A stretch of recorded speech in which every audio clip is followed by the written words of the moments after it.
Hey everybody, welcome to the guided video notes on lesson 5.5, solving rational equations. Okay, so the objective today is going to be students will be able to solve rational equations and inequalities, but not in this video. We're going to just stick with equations. Okay, so let's get started. So the big thing you need to know is what's a rational equation? Well, a rational equation is an equation that has a rational expression. So is an equation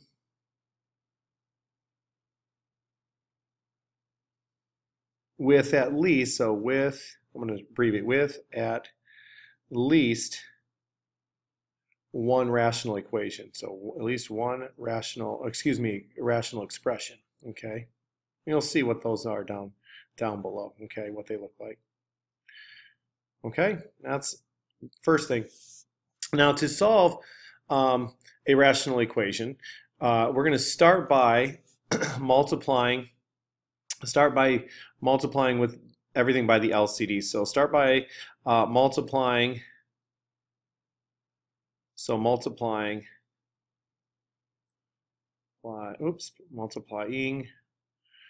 terms by the LCD. So multiply all terms by the LCD, this idea of this LCD. Now, we do this, okay, we do this because it eliminates the fraction. So we'll eliminate so we do this because we can eliminate the fraction. Okay, we don't like working with fractions, and so this is a great way to get rid of the fraction. So we can eliminate fractions. Okay, that's the idea. Okay, and the big difference here we've been working with this LCM and LCD. What's the difference between them? Nothing. Okay, only there's one thing that's different. Okay, the LCD is the LCM of the denominator. So basically, the LCD is a special case of the LCM. So there's no difference. The LCD equals the LCM, but is in the denominator of the fraction, but is in the denominator. Okay. The LCM doesn't have to be. Okay, you remember in our last video we did something like find the LCM of 3x to the 5th y squared and 5x cubed y to the 6th, something like that. We're like, hey, what's the LCM? Okay, those are not in fractions. So LCM could just be the multiple of two things. When we specifically talk about the LCD, we're saying, okay, the denominator, what's the least common multiple in the denominator? So in example 1, here's our first example of solving an equation. Okay, this is a rational equation. Okay, so we're going to go ahead and write this down here. So we have x plus 8 over x equals 6. So essentially we can write everything over 1. So if we look and we list all the factors in the denominator, we have a factor of 1, factor of x, and 1. So the LCD is x. So our LCD is equal to x, and that's what everything gets multiplied by. So you're going to have x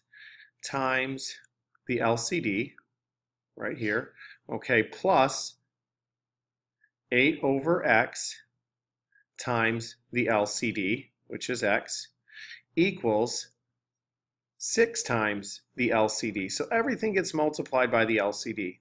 And watch what happens. Well, x times x is x squared plus, well, x and x, those go to 1, so that's eliminates, and there's what we mean. There's how we eliminated the fraction. So we have x squared plus 8 equals 6x. It's like, okay, we got to solve this.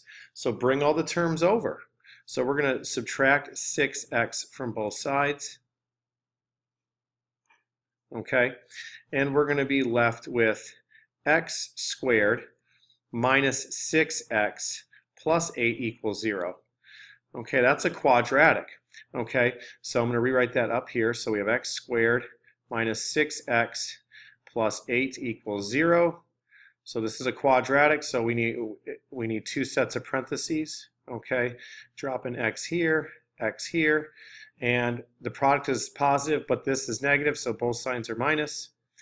Two numbers that multiply to be 8 add to be negative 6, or minus 4, minus 2. Okay.